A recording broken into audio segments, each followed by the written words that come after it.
سبحانه وتعالى عما يشركون.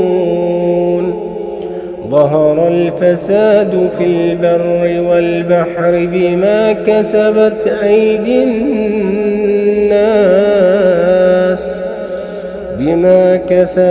أيدي الناس ليذيقهم بعض الذي عملوا لعلهم يرجعون.